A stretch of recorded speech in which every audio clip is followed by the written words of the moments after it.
negara hukum. Negara hukum yang patuh. Assalamualaikum warahmatullahi wabarakatuh.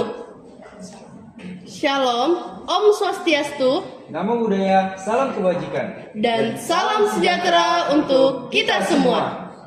Halo semuanya, kembali lagi di podcast Kopi, kumpulan obrolan penuh isi. Bareng aku, Jasmine Ramadhani, dan aku, Fadlan Afandi Fayat, yang masih bertahan di tengah hiruk pikuk dunia ini yang masih banyak plot twistnya. aduh Fadlan, baru mulai aja langsung curhat. Aduh.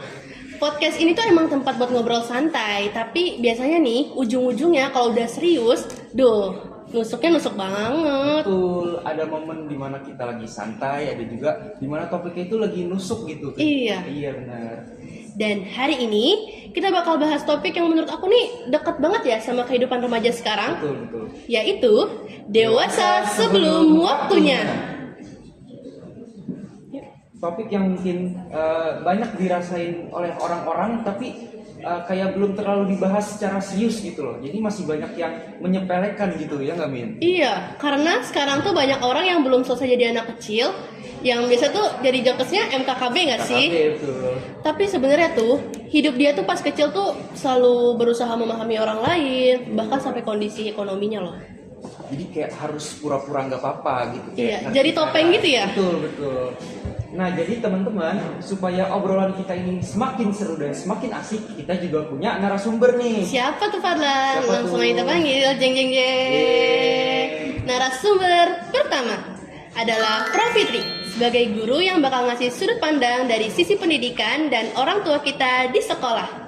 Dan yang kedua, ada mewakili sudut pandang dari remaja zaman sekarang ini, yaitu Ruth Cynthia, selaku Duta Siswi SMA Negeri 48 Jakarta. Halo Ruth, halo Prof. Selamat datang. Halo semuanya, senang banget nih aku bisa gabung di sini bareng kalian, terus kita ngobrol-ngobrol di podcast ini ya.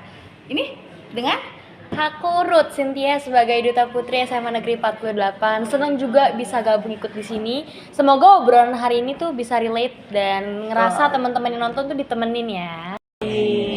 Duh, keren banget lagi. Ada Duta Putri Seman 48, ada Prof. Fitri juga nih.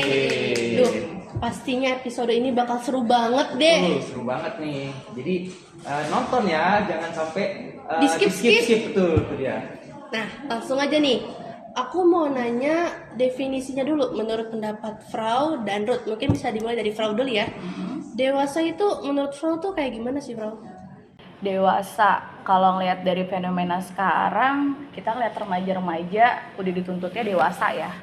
Dewasa karena memang diharuskan keadaan yang mengharuskan dewasa, atau memang sudah berpikir dewasa karena punya pemikiran dari diri sendiri.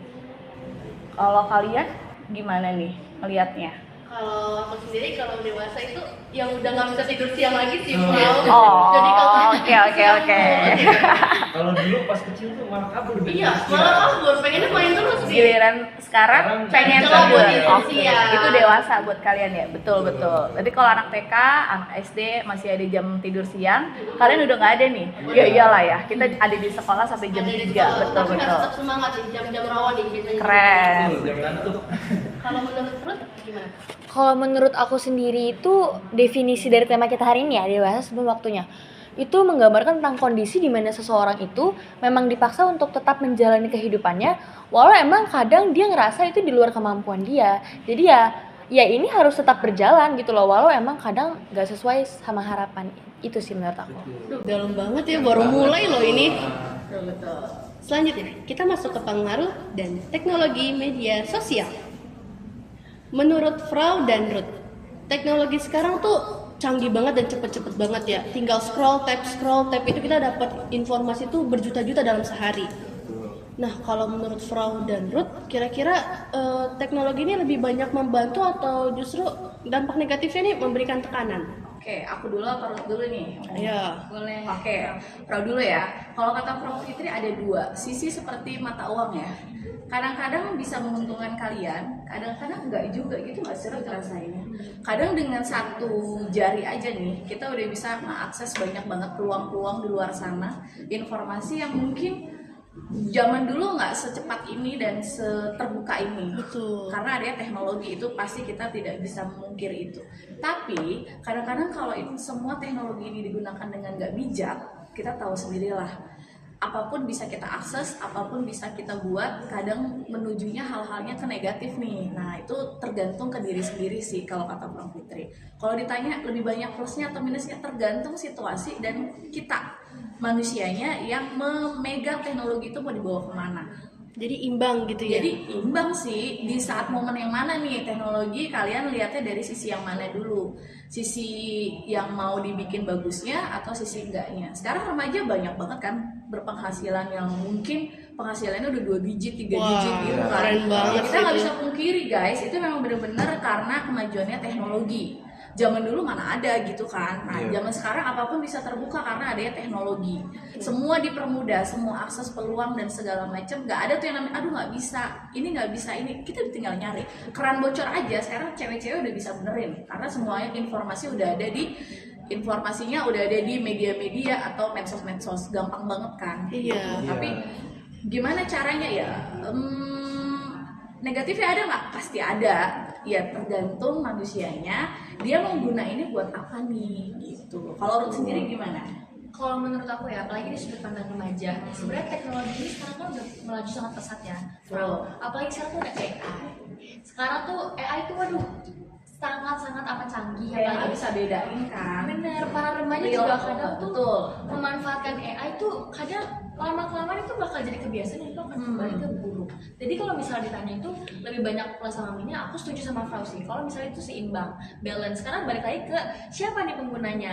Kira-kira dia memakai media sosial, memakai teknologi yang ada ini dengan bijak, atau malah menjerumuskan dia ke dalam sebuah Hal yang negatif. Gitu. Berarti kayak yang tadi Pro sempat mention tuh, kayak tentang kehidupan seseorang yang bahkan udah penghasilannya 2 digit, itu tuh sekarang media sosial tuh dikit-dikit aja tuh kehidupan orang lain bisa dilihat gitu ya. Tapi pernah nggak sih Fadlan kamu mikir kayak, duh lihat orang sosial sekarang kok udah sukses, terus punya usaha, hidupnya kelihatan sempurna gitu. Tapi jangan salah loh Fadlan, dia tuh sebenarnya tuh ada aja sisi buruknya yang ditutupin, berarti ya. Betul. Yang bisa aja yang baik itu doang yang dimunculin di media Yang sosial. kita nggak tahu gitu dalamnya gimana. Oke, lanjut Fadlan, penyebab dewasa. Penyebab dewasa sebelum waktunya. Menurut pendapat Frau dan juga Ruth, penyebab yang paling sering bikin orang dewasa sebelum waktunya itu seperti apa gitu? Gimana? Ya, mungkin diawali dari aku ya. Boleh, Fran. boleh.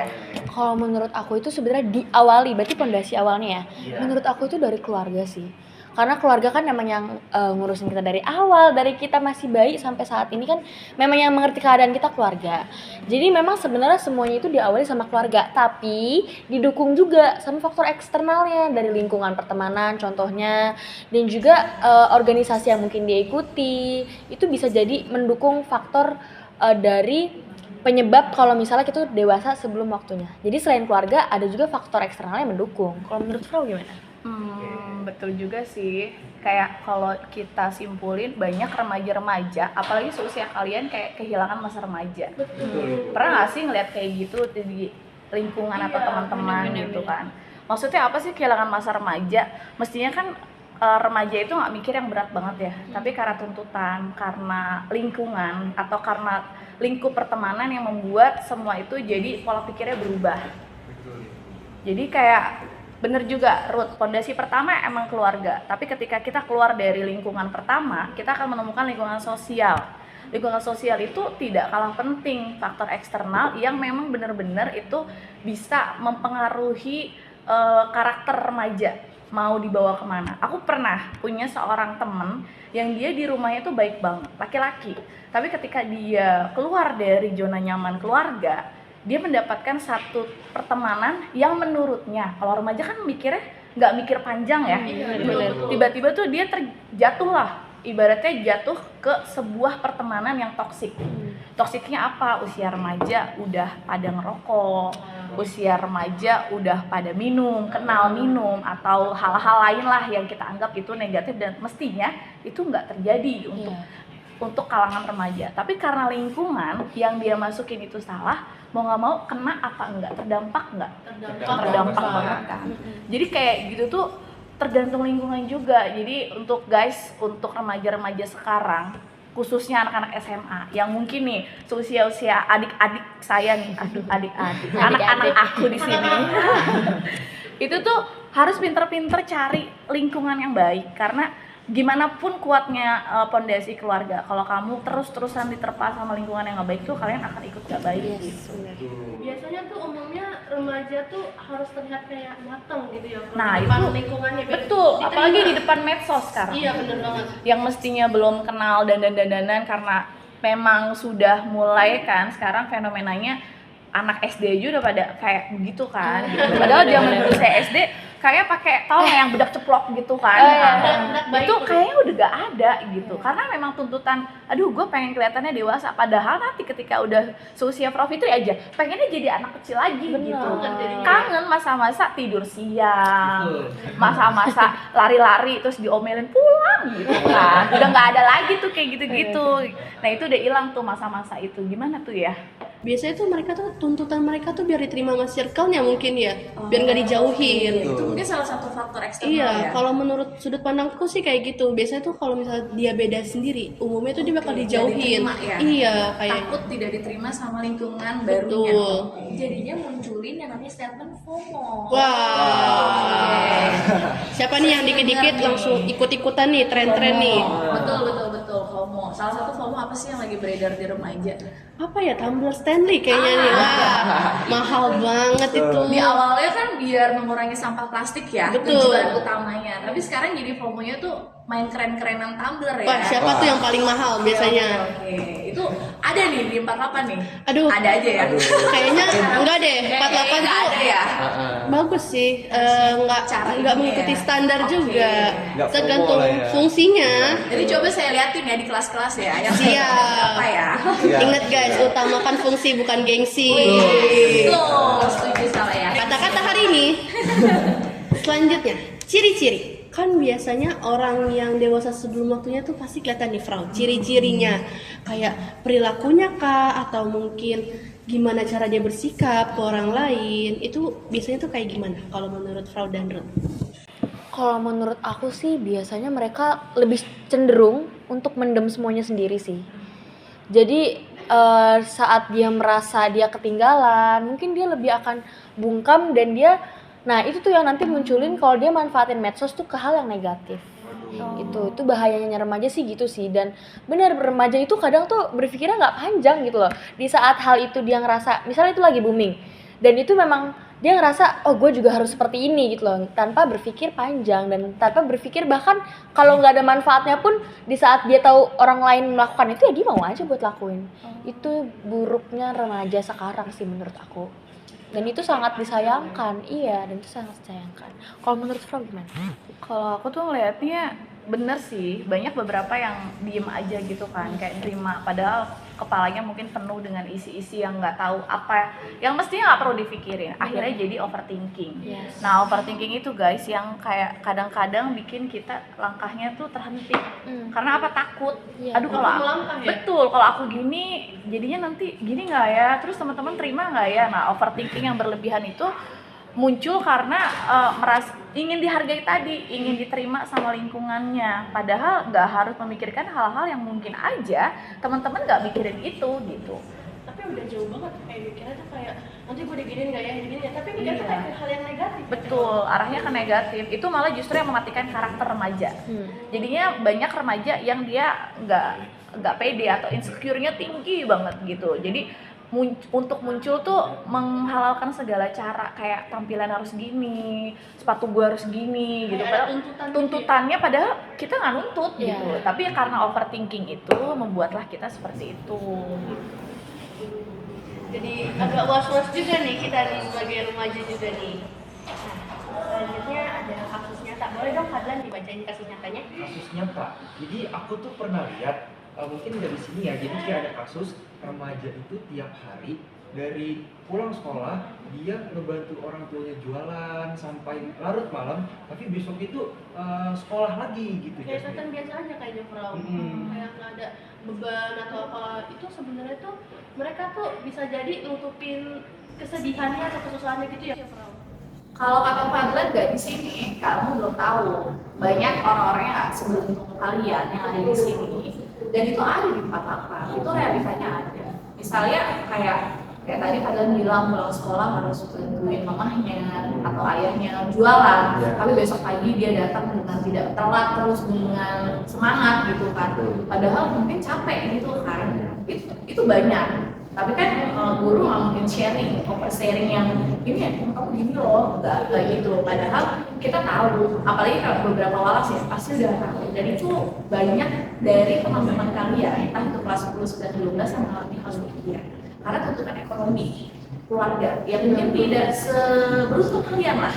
Nah, melihat itu kami ada yang saat ini misalnya pulang tuh jagain kalau orang tua itu bukan anak kecil, bukan adiknya, orang lain, tapi dia butuh pengasuh. Apa namanya? Kayak udah ada kan? Nah, itu dijagain sampai larut malam. Jam kerjanya saya kayak jam kerjanya sampai jam berapa? Oh, saya pulang jam 1 malam coffee break. Habis itu baru saya pulang. Karena nanti keluarganya sudah ganti peran untuk nemenin lah, untuk menjagain lah, untuk ngurusin makan dan segala macam. Jadi jam 1 malam aku pulang. Oh, gitu. Ada yang dia buka kayak open PO, kayak titip just tip. Iya. Ada juga. Itu ya karena memang ya itu tadi ekonomi keluarga, tuntutan kehidupan, dan mau nggak mau. Nah, yang kayak gitu tuh aku apresiat banget sih sama teman-teman yang memang nggak pernah ngeluh, tapi ternyata di belakang kita tuh kerja keras banget. Banyak kok, dan banyak banget. Mungkin kalian belum terlalu tahu apakah teman-teman aku sering gitu nggak ya proud gitu.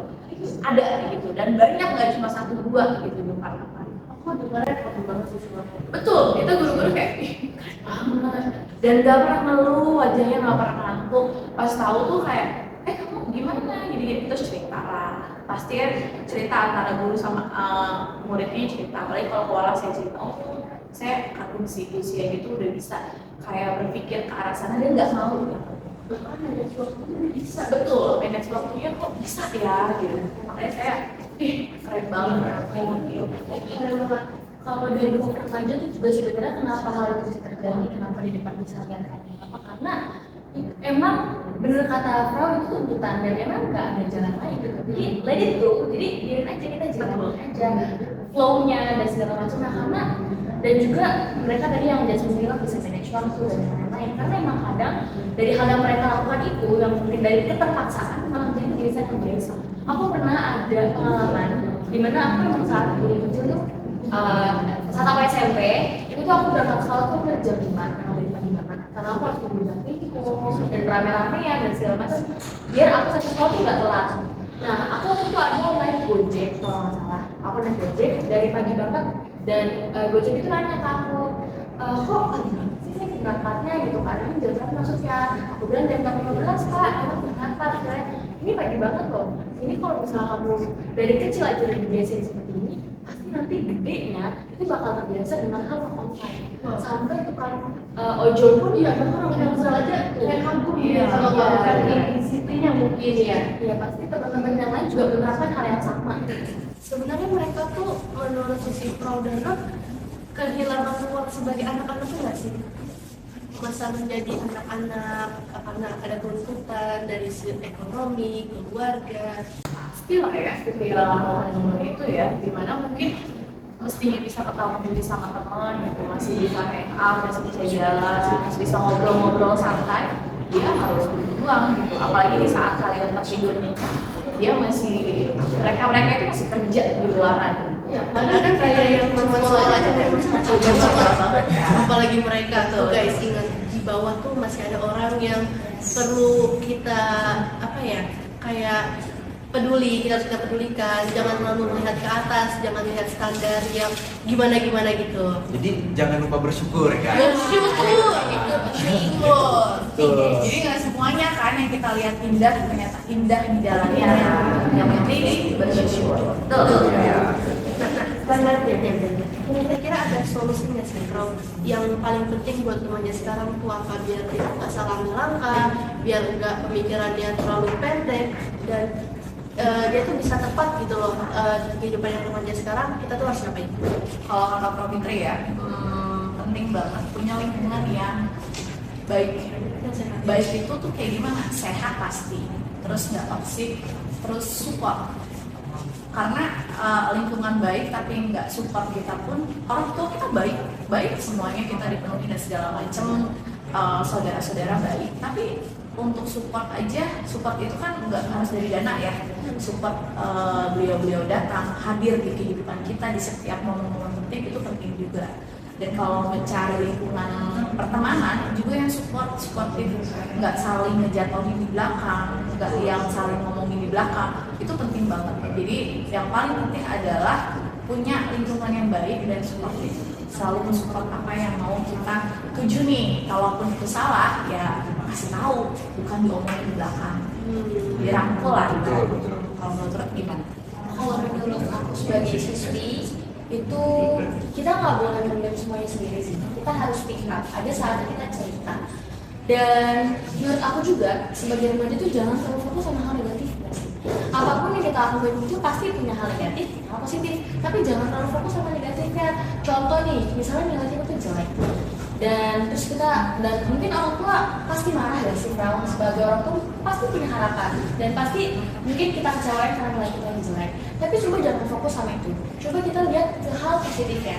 Dari hal itu kan nggak mungkin dong orang tua kita cuma marahin aja nih, pasti di belakang tuh dia tetap doain kita, tetap masakin sarapan, bikinin bekal. Bahkan di saat kita mungkin kuota habis, pulsa habis, tolong diisiin.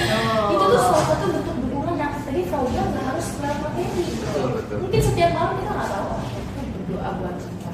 Itu hal positif yang menurut saya juga harus diperhatiin para remaja. Jadi jangan terlalu fokus sama yang negatifnya aja, sehingga tadi yang Frau bilang bikin overthinking. Dan itu bakal menghalangi kalian buat melangkah ke hal yang lebih dewasa lagi selanjutnya. Selain itu, satu lagi, penggunaan sosial media di era-era gempuran kayak sekarang Ini penting banget itu sih, harus terkontrol dan harus bijak ya. Catat. Boleh pakai, boleh digunakan sehebat apapun teknologi, tapi ingat dia tidak bisa menggantikan peran manusia. Betul, teman-teman. Yang utama tetap manusia, mau secanggih apapun AI, Betul. mau secepat apapun, tetap aja yang dibutuhkan adalah manusia. Jangan sampai tahun berapa ya kira-kira kita digantikan sama mesin-mesin. Jangan sampai ya. Intinya apapun itu, secanggih apapun, tapi manusia harus yang pertama. Bukan, Fadlan makin kesini omongannya makin Busuk busuk ya. banget, relate banget sama kehidupan kita. Apalagi yang masih aku salut banget yang tadi Fro bahas tentang siswa 48 yang bekerja. Aduh, aku baru tahu sih Fro ada di 48 sendiri kayak gitu. Kita aja masih ngeluh gitu Lalu pulang setiap pulang sekolah nih paling disuruh misalnya Ada PR gitu ada ya. PR, langsung kerjain ya anak gini-gini. Antar aja nanti malam ujungnya apa ketiduran, ngerjainnya di sekolah. Tunda-tunda gitu. Kayak abis ngerjain apa gitu ya, kayak capek banget. Betul. Tuh, Fadlan, nggak kerasa kan obrolan kita udah panjang banget hari ini. Ya, punya. Dan jujur, topik ini relate banget sih sama kehidupan sekarang. Betul. Dan banyak manfaat dan pelajaran juga yang bisa kita petik dari Ruth dan Frau. Kita semua di sini sama-sama belajar dan sama-sama ambil yang positifnya. Betul. Semoga teman-teman setelah dengar episode ini jadi sadar kalau banyak orang juga yang lagi berjuang dengan caranya masing-masing. Jangan terlalu keras pada diri sendiri dan gak harus kuat terus setiap hari. Betul. Karena istirahat juga bagian dari bertahan. Kadang kita juga lupa kalau hidup itu bukan perlombaan. Iya, pengen banget kayak dulu-duluan gitu loh. Iya. Padahal kita tuh bisa aja jadi juara di versi masing-masing. Betul. Kita jalan santai aja gitu. Banyak banget nih tadi ada bersyukur, terus jangan terlalu ikutin gengsi. Wah, banyak banget sih teman-teman di episode hari ini. Jujur aku benar-benar salut banget sama Ruth dan Frau yang luas banget nih wawasannya hari ini. Oke, mungkin segitu dulu obrolan kita hari ini di Kopi, kumpulan obrolan penuh penuh isi. isi. Sampai ketemu di episode berikutnya. Dadah!